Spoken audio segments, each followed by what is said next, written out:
Comenzaremos este panel hablando del panorama social, de su consumo y las percepciones que tiene la gente.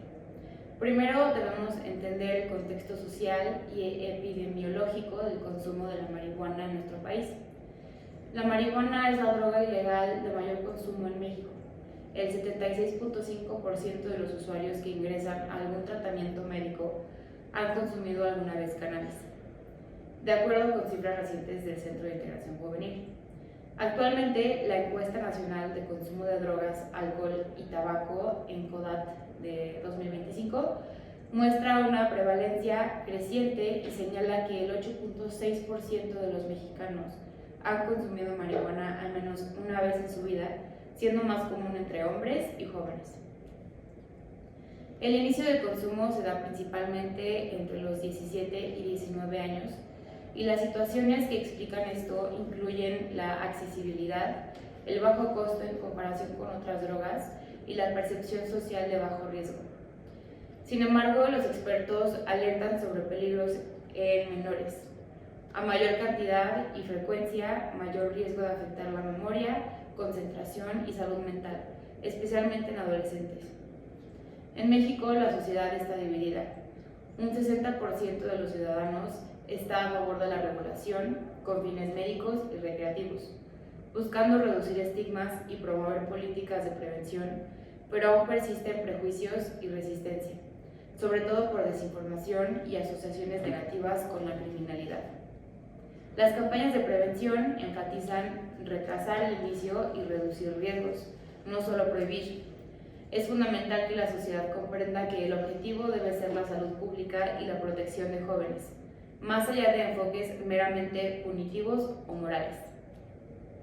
Gracias, Cami. En cuanto a la legalidad, es clave saber que México vive un momento de transición y contradicción legal. Después de años de presión social y sentencias, la Suprema Corte de Justicia resolvió en 2021 que prohibir el consumo adulto viola el derecho al libre desarrollo de la personalidad. Esto obligó al Congreso a modificar leyes. Sin embargo, hasta la fecha el Poder Legislativo no ha aprobado una regulación secundaria clara. Por eso existe un vacío legal. El consumo y tenencia de hasta 5 gramos de marihuana es permitido, pero no así la compra, el cultivo o comercialización, salvo mediante amparo. Existen tiendas canábicas y espacios tolerados en la Ciudad de México, escenarios donde usuarios pueden consumir bajo vigilancia y orden. Asimismo, los jueces otorgan permisos para autocultivo, permitiendo hasta 6 plantas por persona adulta en un domicilio privado. Lamentablemente, estos permisos son complicados de obtener y excluyen a quienes no tienen recursos para juicios o trámites, perpetuando exclusión social y desprotección al consumidor. El debate actual gira en torno al control sanitario, la trazabilidad, publicidad responsable y sobre cómo garantizar el acceso seguro. Temas aún sin una solución legal y formal. Colectivos canábicos y organizaciones de la salud pública insisten que la regularización impediría la criminalización y permitiría atender la salud y derechos humanos de manera integral. Muchas gracias, Raúl. A mí me gustaría agregar argumentos en relación a los usos terapéuticos, a evidencia, experiencias clínicas y a los retos médicos que presentan algunos pacientes que han usado la marihuana.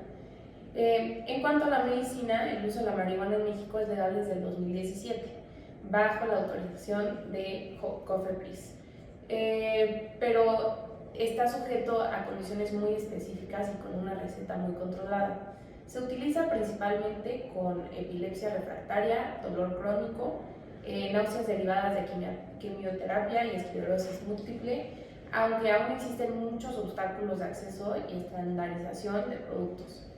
La evidencia científica demuestra que no es una cura ni un milagro, pero puede ser eficaz como terapia y, por ejemplo, puede ayudar a ciertos pacientes a reducir el consumo de ansiolíticos o opioides que resultan ser más afectantes a la salud.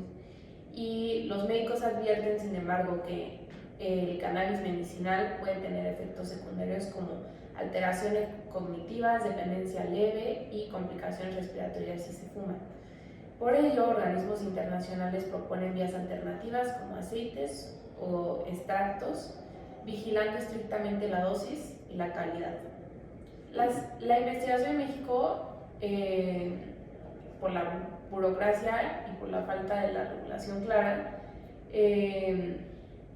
indica que se cree que el acceso responsable podría ahorrar recursos en el sistema de salud y mejorar la calidad de vida en adultos mayores o en pacientes muy específicos.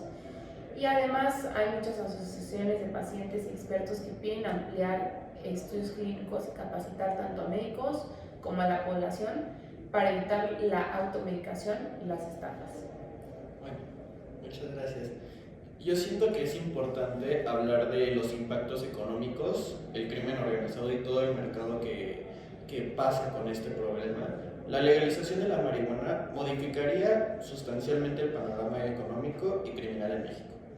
O sea, los expertos calculan que la industria regulada generaría ingresos anuales superiores a $2.500 millones. Es un mercado formal que permitiría captar impuestos, regular estándares, controlar la producción y ofrecer empleo legal a miles, especialmente en zonas rurales. Además, estudios indican que hasta el 30% de los ingresos actuales del crimen organizado vinculados al cannabis podrían desaparecer con un mercado controlado. Sin embargo, se advierte que sin reglas claras y sin integración de pequeños agricultores, aún existiría un circuito ilegal paralelo y riesgos de concentración en pocas empresas. El caso estadounidense es revelador. Por cada dólar gastado en cannabis legal se genera $2.5 adicionales en la economía local. Al mismo tiempo, la experiencia internacional muestra que la regulación debe acompañarse de educación, reducción de riesgos y normas estrictas para la publicidad y la venta. La recaudación fiscal podría destinarse a prevención, salud y educación, mientras que el acceso legal reduciría prácticas de corrupción ligadas al mercado negro y los abusos policiales contra los usuarios. Todo esto depende, claro, de una ley eficiente, transparente y socialmente incluyente. Aún esto, tenemos que tener en cuenta que hay un aumento de accidentes y muertes de tránsito por el consumo de cannabis, o sea, en muchos aspectos. O sea, un metaanálisis publicado en The BMJ encontró que los conductores que consumen cannabis tienen un 92% más de posibilidades de causar accidentes fatales. Tras la legalización en Colorado, los accidentes mortales con conductores bajo efectos de THC aumentaron 135% entre 2013 y 2020. También hay una mortalidad indirecta por incendios, intoxicaciones y accidentes domésticos, ya que en Estados Unidos tras la legalización aumentaron los incendios residenciales relacionados con cultivos caseros, aparatos de extracción y laboratorios improvisados. Todo esto no siempre traduce a muertes, pero sí en hospitalizaciones serias, todo esto de los incendios y muchas cosas. Aunque la marihuana no suele provocar muertes por sobredosis, sí está implicada en un aumento claro y medible de accidentes mortales, especialmente de tránsito. Estos riesgos de accidentes, intoxicaciones y muertes indirectas están ligadas también al mercado ilegal. El crimen organizado sigue produciendo y distribuyendo cannabis sin control de calidad, sin etiquetado, sin límites de potencia y usando métodos peligrosos. Muchos de los incendios e intoxicaciones se deben justamente a extracciones caseras o laboratorios clandestinos operados por grupos ilegales que usan procesos inseguros. Eso siento que es muy importante que tomemos en cuenta los procesos inseguros, ya que además el mercado negro vende productos de alta potencia, los mismos asociados a psicosis, intentos de suicidio y problemas cardíacos. Porque entre más potente, más negocio. Y aunque se legalice, si no hay una regulación sólida, el crimen mantiene una parte del mercado, igual que pasó en California, donde el mercado ilegal sigue siendo más grande que el legal. Por eso, estos datos de salud también son datos de seguridad. Un mercado sin control alimenta riesgos sanitarios y sigue financiando el crimen. Muchas gracias. A mí me gustaría hablar principalmente de la salud pública, los riesgos que tiene, su prevención y pues el futuro regulatorio de la marihuana. Principalmente, en la última década, múltiples países y estados han avanzado hacia modelos de legalización parcial o total del cannabis, ya sea con fines medicinales, recreativos o cualquiera de los dos. Este cambio ha generado nuevas oportunidades, pero también ha planteado importantes retos en materia de salud pública, el monitoreo epidemiológico farmacológico y la regulación efectiva. La marihuana no está exenta de riesgos. Estudios recientes advierten que su consumo regular puede agravar ciertos problemas de salud. El uso semanal aumenta hasta 3% el riesgo de infarto y 5% el de derrame cerebral. El consumo diario hasta un 25% y 42% respectivamente. El humo de marihuana contiene varias de las sustancias cancerígenas que hay en el tabaco y su uso prolongado afecta habilidades cognitivas, especialmente a adolescentes y personas vulnerables. Sin embargo, no existe evidencia concluyente de mayores tasas de cáncer o muerte y el acompañamiento médico puede mitigar muchos efectos adversos. Dentro de la salud pública, el reto es equilibrar los beneficios de la discriminación y acceso médico con programas serios de prevención, orientación y identificación temprana de consumo problemático. La experiencia internacional apunta a que la regulación combinada con campañas preventivas y de reducción de daños disminuye el consumo entre adolescentes y logra proteger a los grupos vulnerables. México enfrenta el desafío histórico de construir una política integral, libre de prejuicios y basada en la evidencia científica, para garantizar el derecho al libre desarrollo de la personalidad, pero también la protección a la salud y a la seguridad pública.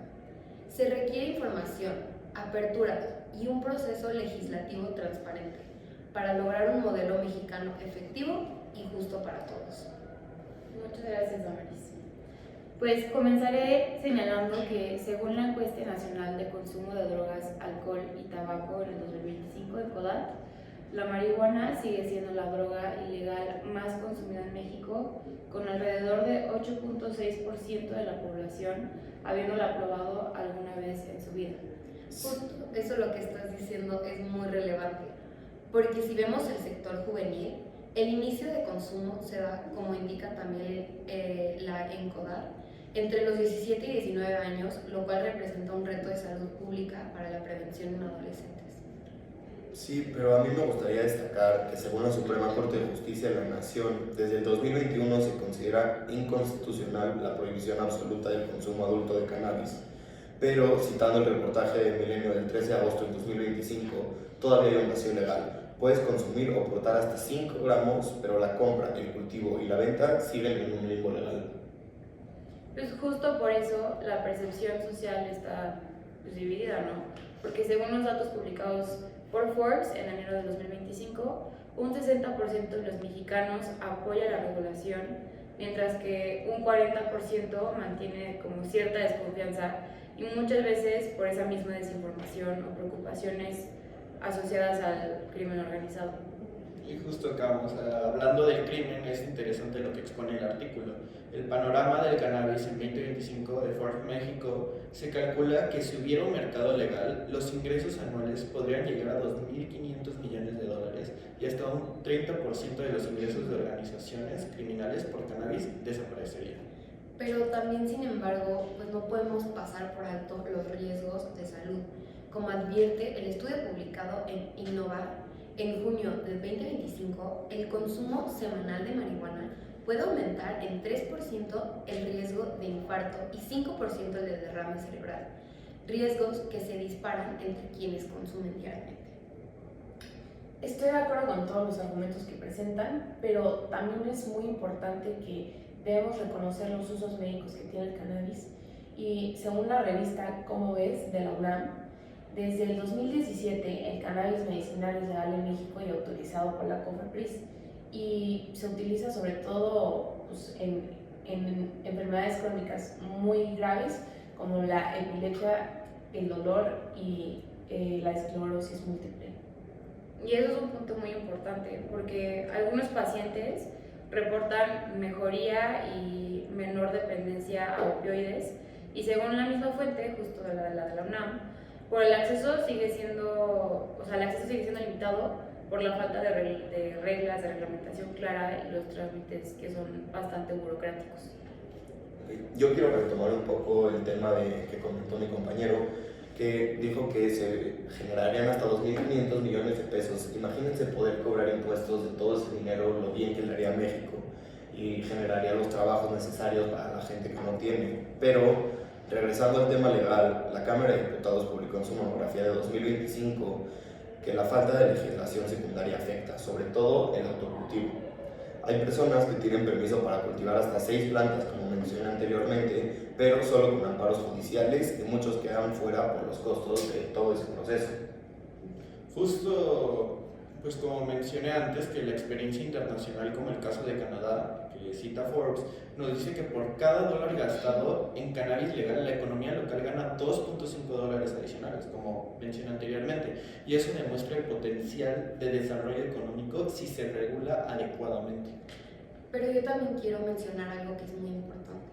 Si no se integra a los pequeños agricultores y no se establecen reglas claras, como advierte el panorama del cannabis en 2025 en el portal Dr. Nugget, podríamos estar frente a una concentración empresarial y un circuito ilegal paralelo. La sociedad, pues obviamente necesita campañas de prevención y también las demanda, ¿no? Y estas son basadas en evidencia. Según la revista Biosanitario de INESER, la información y la reducción de daños protegen más que los enfoques punitivos, o sea, de castigo, especialmente entre los jóvenes. Y con respecto a los efectos secundarios y a la misma publicación de medicina que publicó la Universidad Autónoma de México, se subraya mucho sobre la importancia de administrar el cannabis, sobre el control médico, evitando su uso recreativo indiscriminado entre menores por el riesgo de dependencia y problemas de memoria a largo plazo. También a mí lo que me gustaría agregar a esto es que principalmente lo importante es balancear. La descriminalización puede liberar recursos judiciales y mejorar el acceso a salud, pero como advierte el artículo de Forbes de mayo de 2025 sobre la salud pública y el desarrollo económico, requiere estrategias intersectoriales y control de calidad de productos. Justo, la recaudación fiscal, si se implementa bien, podría invertirse en prevención, salud mental y educación con énfasis a la reducción de daños, según el reporte de Excelsior University de 2023 sobre la economía y el cannabis, ya que hemos mencionado mucho cómo sí ayuda a muchísima gente, pero igual como lo usa la mayoría de gente jóvenes, entonces es lo que tenemos que controlar.